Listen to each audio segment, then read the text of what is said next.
Radio Infinita, con el auspicio de BCI Corporate and Investment Banking, banqueros comprometidos con tu negocio desde 1937, presentan Mirada Financiera.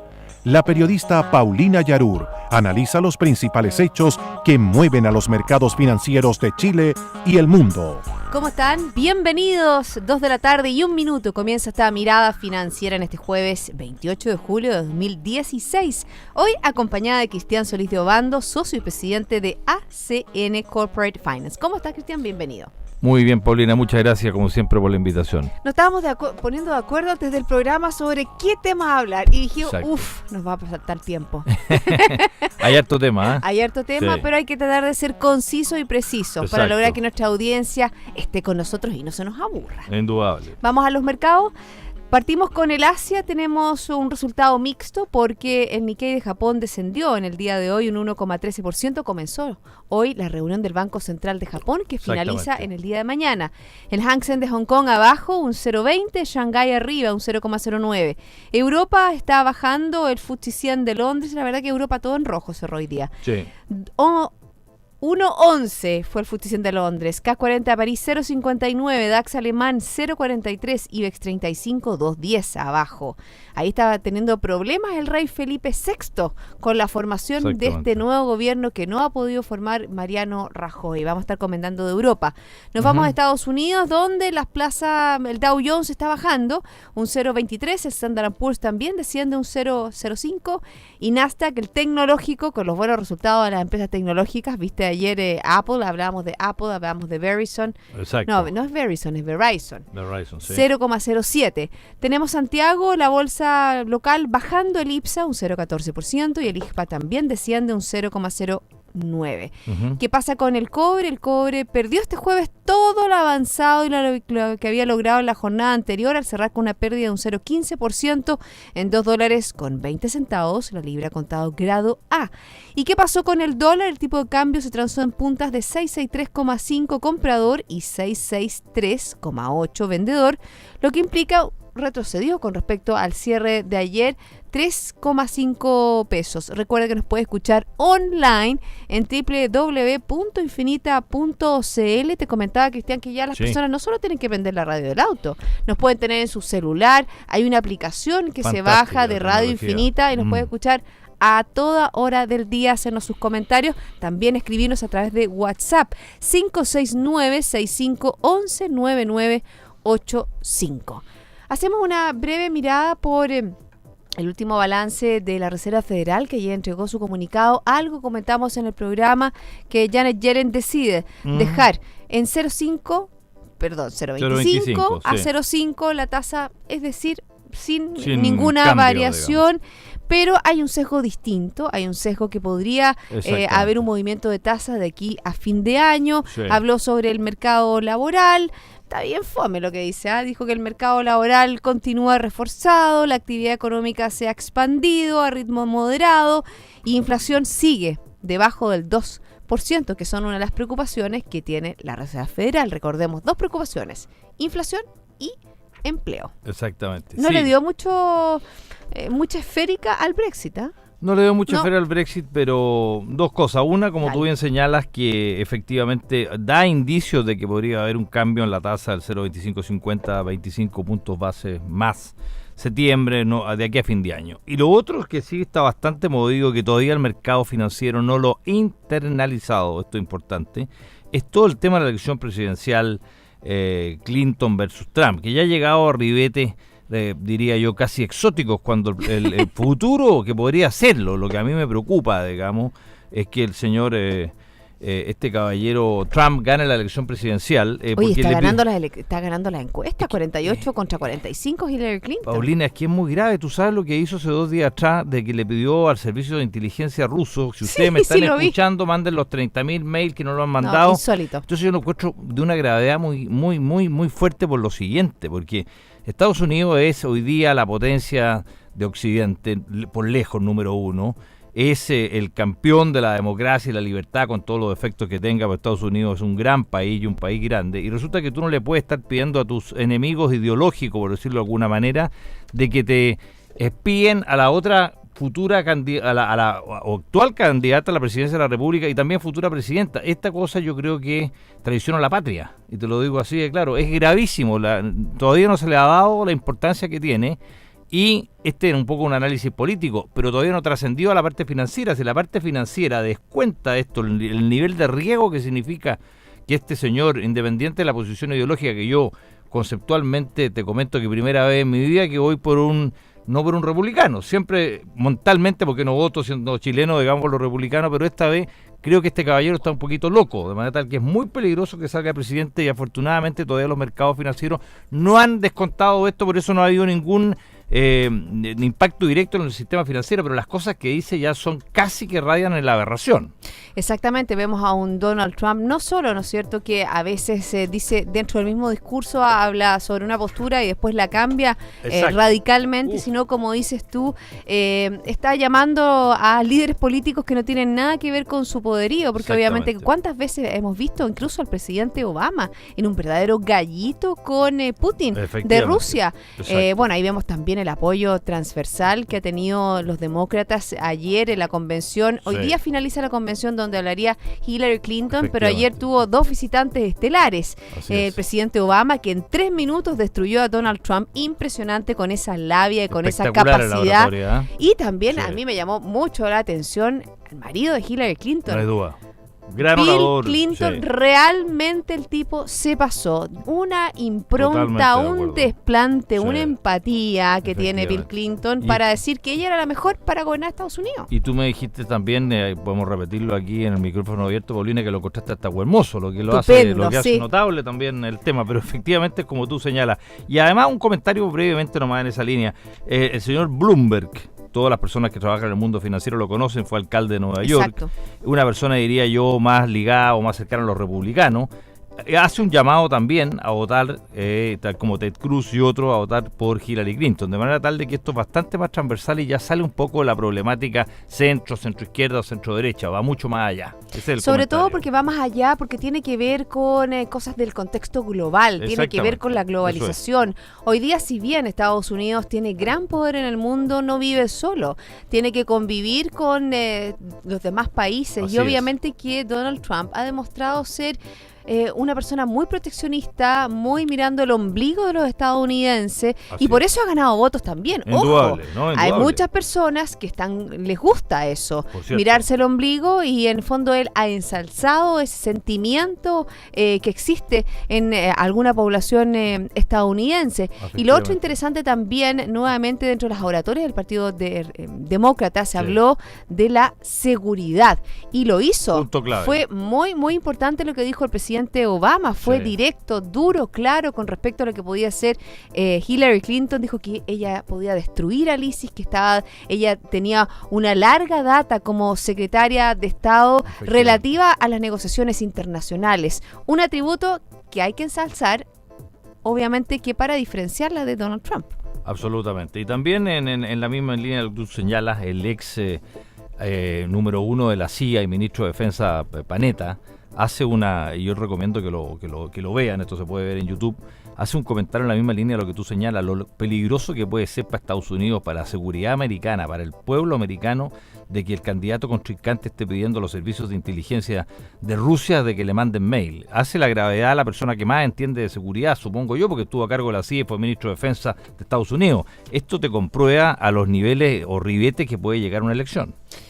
Exactamente, eso con respecto a Estados Unidos, pero si seguimos haciendo esa mirada internacional, yo creo que es interesante irnos a Europa. Veíamos que las plazas estaban cayendo. Yo te estaba comentando también que el rey... Ay, se me fue el nombre. No, era Felipe el rey Felipe VI. Felipe VI. Está muy preocupado al interior de su gobierno para ver si luego de las segundas elecciones logran formar una coalición que gobierne España, donde también hay muchos intentos separatistas, hablando de Cataluña. Peligroso con respecto a ese tema, y también con respecto a los separatistas, qué está pasando con el Reino Unido, qué está pasando con ese país post-Brexit. Hoy día habló, por ejemplo, la primera ministra May, May, que Sí. dijo que el Reino Unido necesita un nuevo modelo de relaciones con la Unión Europea tras el Brexit. Sí. Eso en el marco también que, por ejemplo, bancos importantes como Lloyds Bank recortará 3.000 empleados en el Reino Unido, cerrará 200 sucursales y se habla de una caída en el producto de Gran Bretaña que puede ir desde el 1 hasta el 4%. No hay duda. Déjame hacerte, Paulina, algunos comentarios sobre el Brexit, digamos, que pueden ser interesantes y ayudarle a la gente que nos sigue en tu programa a entender un poquito más el fenómeno que se está suscitando.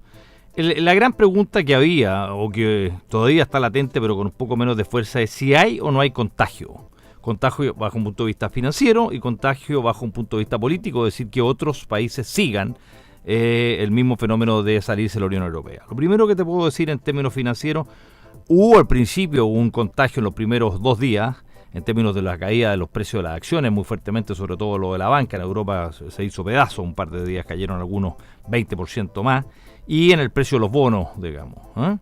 Pero a hoy día eso ya ha cambiado, inclusive algunos precios del sistema financiero han subido, el precio de los bonos se ha estabilizado, inclusive hay mucho bono hoy día. Déjame darte una cifra que te va a impactar. Hay 12 trillion en bonos en euros con tasa negativa. Cuesta entenderlo. Tú tienes que pagar por tener el bono, digamos. Y al revés, siempre tú estás pensando que hay una tasa de interés positiva que se te paga. No, No, está negativo. Está negativo. Hay 12 trillion en Alemania, Suiza, Japón, con bonos negativos. Y esto es producto también de que el Brexit ya está un poco más internalizado, Paulina, tú lo señalabas, de que va a ser una salida, diría yo, un poco intermedia, no tan abrupta como los mercados descontaban al principio. ¿En qué términos? Primero el término seguridad, lo hemos hablado aquí en tu programa. Es clave Inglaterra para la OTAN. Todo el problema político que existe con China, con Rusia, lo que estábamos comentando. Es clave porque es un poder nuclear Inglaterra. Inglaterra va a seguir apoyando a la OTAN, eso es primero. Segundo, el tema de la inmigración. Claramente la Unión Europea le va a decir, señores, ustedes van a tener que dejar una cantidad que pueda entrar gente en migración. Esto no es solo un problema de la Unión Europea, van a querer seguir siendo un centro financiero, vamos a tener que negociar. Ya se está viendo por las declaraciones que tú señalabas de la nueva primer ministro conservadora, que lo está haciendo muy bien, de que va a haber más negociación, va a ser un poco más blando, hay que ceder por las dos partes y esto no va a ser tan abrupto. El problema, a mi juicio, que existe hoy día es si lo siguen o no lo siguen. Tú lo señalabas con Cataluña, o que hubiera otros países dentro de la Unión Europea que quisieran seguir un fenómeno similar al que hizo Brexit, que hoy día está arrepentido. Déjame decirte que hay más de 4 millones de votantes que votaron por salirse, que hoy día dicen que no se saldrían. Pero no hay vuelta atrás, ¿te acuerdas que se habló No hay en algún vuelta atrás. minuto de hacer un segundo referéndum? Claro, pero no hay vuelta atrás y esta misma señora May ha dicho, ustedes ya votaron, de manera que vamos a honrar la palabra de lo que dice el pueblo inglés. Pero nos vamos a ir con un poquito más de cuidado de lo que se puede leer entre líneas y esto va a ser bastante más suave, más negociado. Ya los franceses también nombraron un negociador por la Unión Europea y yo diría que hoy día el problema se traslada, Paulina, a Italia. Italia, el tema es bastante más grave, primero por el tema de la banca, que adentro de la banca hay al igual que a juicio mío que en China, digamos, pero mucho más. El tema italiano no tiene nada que ver en ese sentido con China. Y digamos, el tema mucho, político también en Italia está complicado. muy complicado. Hay un referéndum en octubre donde Renzi pidió de que, por decir una palabra sencilla, de que la burocracia de las cámaras de diputados y senadores sean menores, o sea que pueda administrar un poco mejor el país. Y si no le dicen que sí en ese referéndum, él se va. Y eso es grave porque queda descabezado el gobierno italiano. Entonces, lo que está pasando en Italia hoy día, yo te diría que es la cosa más compleja, que pasa mucho más allá que el Brexit inclusive, porque está como un poco más un soft landing, está aterrizando un aterrizaje suave. Miremos con mucha detención lo que está pasando en Italia, que ahí puede haber un problema. Exactamente, eso con respecto a Italia. Y antes de terminar, yo creo que después de la pausa vamos a hablar de Perú. Démosle unos 2 minutos a Perú porque me interesa que hablemos de Chile, claro. Y de lo que está pasando en varios temas. Pero, por ejemplo, ya tenemos recién asumido a Pedro Pablo Kuczynski, PPK, economista de 77 años, que asume como nuevo presidente de Perú en un discurso donde fue bien enfático en poner fin a la corrupción. Y dentro de los compromisos son, por ejemplo, para él un tema muy importante, incluso hay una fundación que tiene que ver con el agua, llevar el agua y el desagüe de todos los peruanos, prestar un servicio de educación pública de calidad que abra el mundo a millones de jóvenes. Fíjate que me llamó la atención, porque Humala hizo un desarrollo de la educación muy interesante, de la educación, y él mantuvo al mismo ministro de Educación. ¿Sabes qué? Eso es un buen ejemplo. Muy buen ejemplo. Me parece un buen ejemplo. Las cosas buenas no tienen que destruirse porque uno cambia de gobierno a otro. Exactamente. Ese es un signo muy relevante de cultura cívica y cultura democrática. Exactamente, de cultura cívica y cultura democrática también. Prestar un servicio de salud pública sensible al enfermo, oportuno y eficaz, formalizar el país. Sabemos que la economía en Perú es muy informal. Construir la infraestructura para el desarrollo que tanta urgencia necesitamos y liberar a nuestra patria, dijo, de la corrupción, de la discriminación y también de la inseguridad, que son uno de los temas importantes que se le ha dejado como herencia negativa de Ollanta Humala al tema de la inseguridad, el tema de la corrupción. No hay duda. Un comentario a lo que tú señalas, compartiéndolo plenamente, es que PPK, ya viendo los intereses de ambos países, Chile y Perú, es una persona cercana a Chile, lo hemos hablado aquí también en tu programa, ha estado en varias compañías en Chile, ha sido director de empresas chilenas, conoce mucho nuestro país, y entiendo que hizo hasta un comentario de ver la posibilidad, hace muy poco, hoy día o ayer, de vender electricidad si le sobrara a Perú. Lo que parece obvio, no era tan obvio porque nadie en Perú se atrevía a decirlo. Eso te demuestra de alguna manera, Paulina, y a la gente que nos escucha, cómo quiere hacer un acercamiento en lo comercial y financiero más allá con Chile. Acuérdate que Humala... tuvimos un litigio en La Haya, nos denunció y hubo un pleito, esa es la verdad, y a juicio mío perdimos una parte no menor. Entonces es clave para nosotros, con la temática geopolítica que estamos viviendo hoy día con el señor presidente de Bolivia, que nos hostiga todos los días, tener unas muy buenas relaciones con PPK, dado de que independiente que hoy día aquí hay un gobierno de centro izquierda y él es una persona liberal de centro derecha, diría yo, se entienden, se pueden entender muy bien. Políticamente, bajo un punto de vista más estratégico, nos conviene mucho mantener las relaciones más cercanas, no las que teníamos con Humala porque no eran buenas, pero yo creo que con PPK podemos tener muy buenas relaciones. Y él tiene también un problema grave al interior. Tú sabes que la gran mayoría es fujimorista. Tiene el Congreso totalmente en su contra. Y si tú, no sé si tuviste la oportunidad de ver el discurso de PPK cuando él puntualizaba los desafíos del gobierno, nadie de los fujimoristas aplaudió, por lo menos un aplauso de buena crianza. Si es el primer mandatario. Sí. Es quedaron compleja. Dolidos, ¿eh? Es compleja la situación. Quedaron dolidos. Él fue bastante, trató de llamar a los consensos, de llamar a la unidad, de trabajar en conjunto,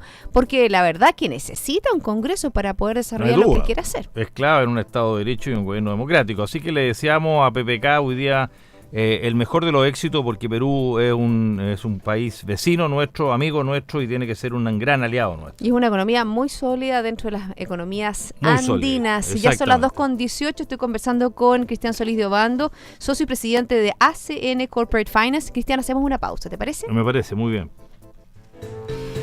Yo les voy a hablar de la visión. ¿Qué significa esto? Es anticiparse a los desafíos, es lo que permite comprender las variables para entregar respuestas a tiempo. BCI Corporate Investment Banking, banqueros comprometidos con tu negocio desde 1937. Ya volvemos. El rugido de un león puede escucharse a más de 8 kilómetros de distancia. Eso es liderazgo. En BCI Corporate and Investment Banking somos diferentes y eso está en nuestra naturaleza. Por eso llevamos casi 80 años junto a nuestros clientes, demostrando nuestro liderazgo. BCI Corporate and Investment Banking. Banqueros comprometidos con tu negocio desde 1937. Banco BCI es agente comercializador de cuotas de fondos administrados por BCI Asset Management. Infórmese sobre la garantía estatal de los depósitos en su banco o en www.sbif.cl. Antes de contratar, informes en www.bci.cl.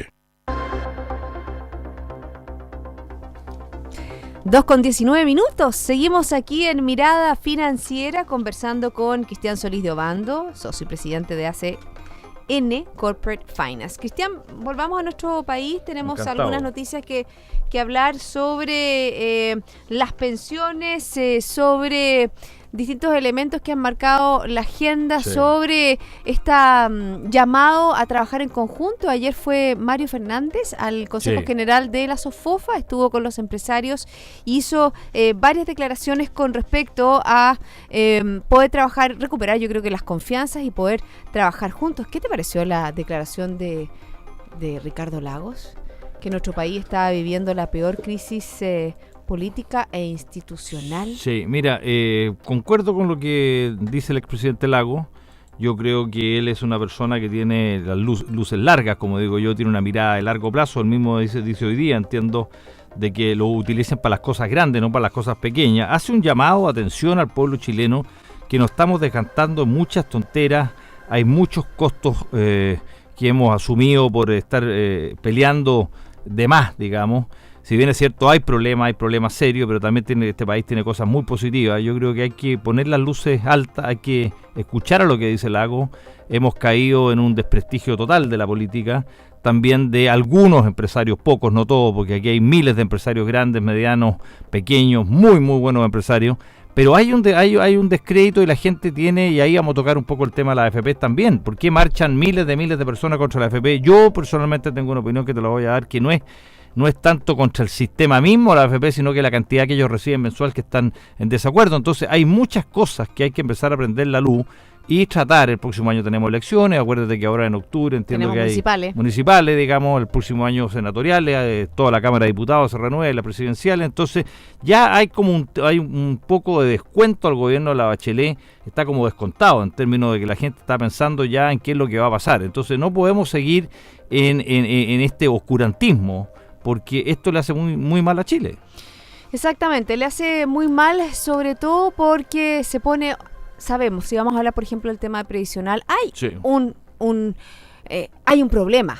Hay un problema que hay que solucionar, No pero hay por duda. ejemplo, a mí me gusta siempre, trato de ser facilitadora, Lógico. de decir las opiniones para poder hacer que los auditores tomen sus propias decisiones y se creen sus propias opiniones.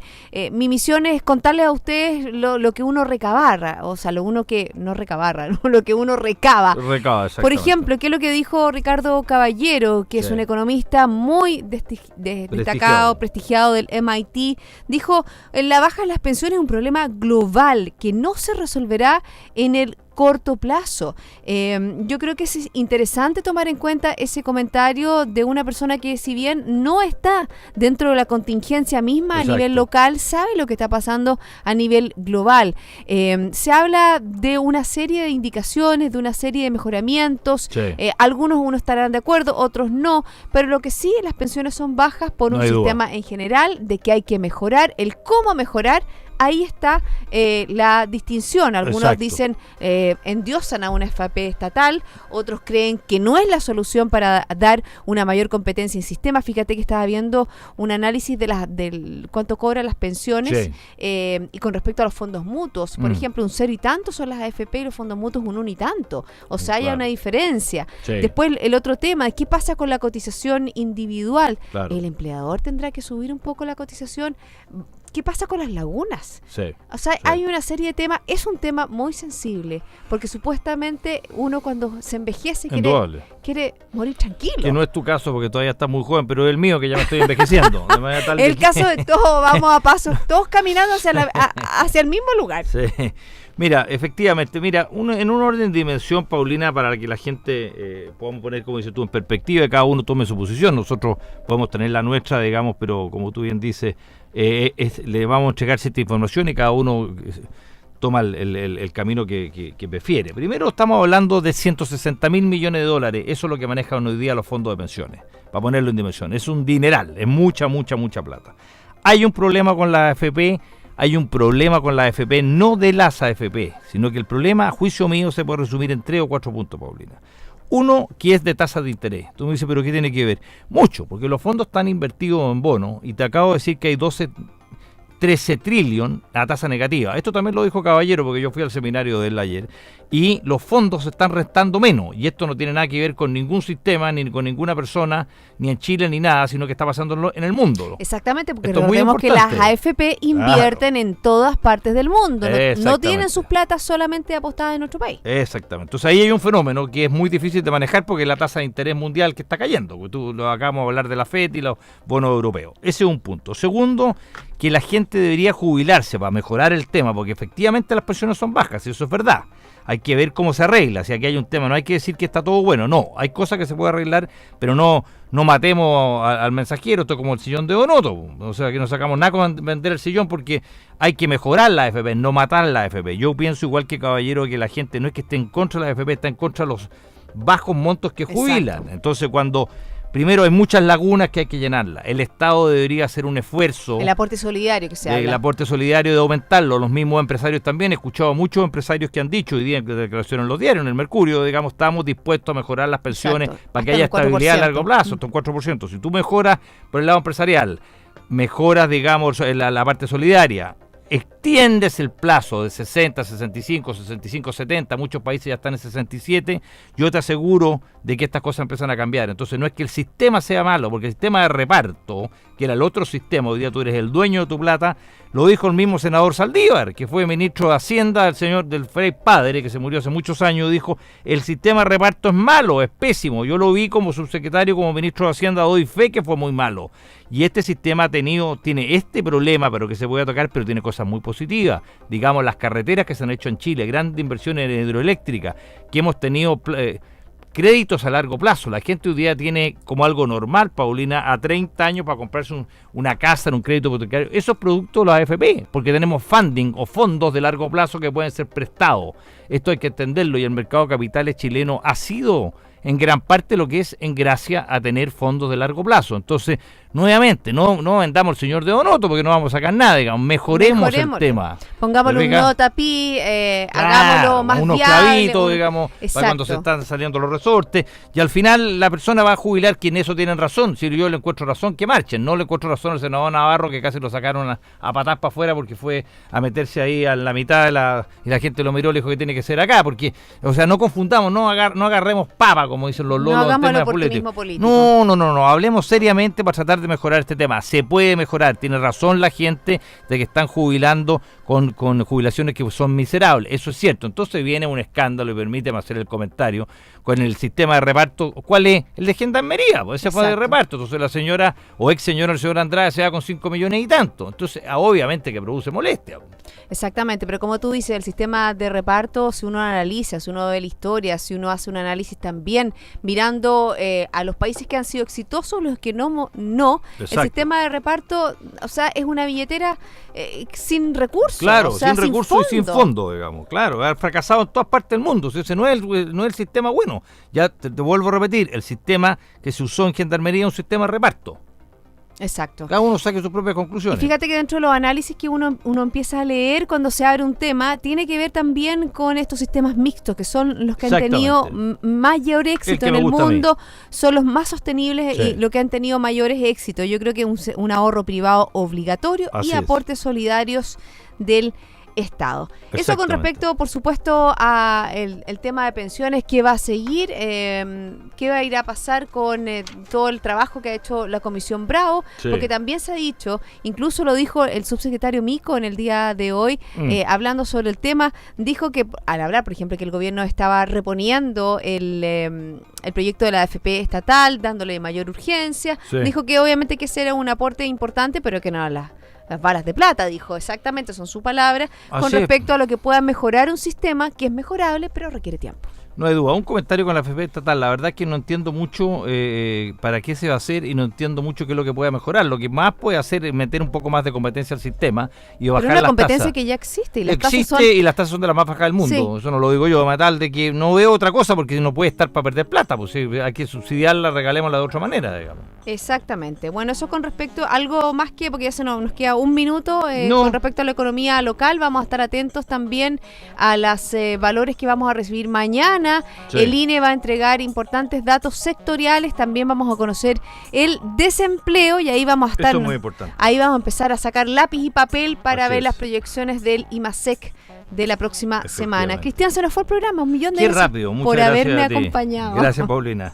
Y a todos ustedes sigan en compañía de Radio Infinita. Esto fue Mirada Financiera, con el auspicio de BCI Corporate and Investment Banking, banqueros comprometidos con tu negocio desde 1937.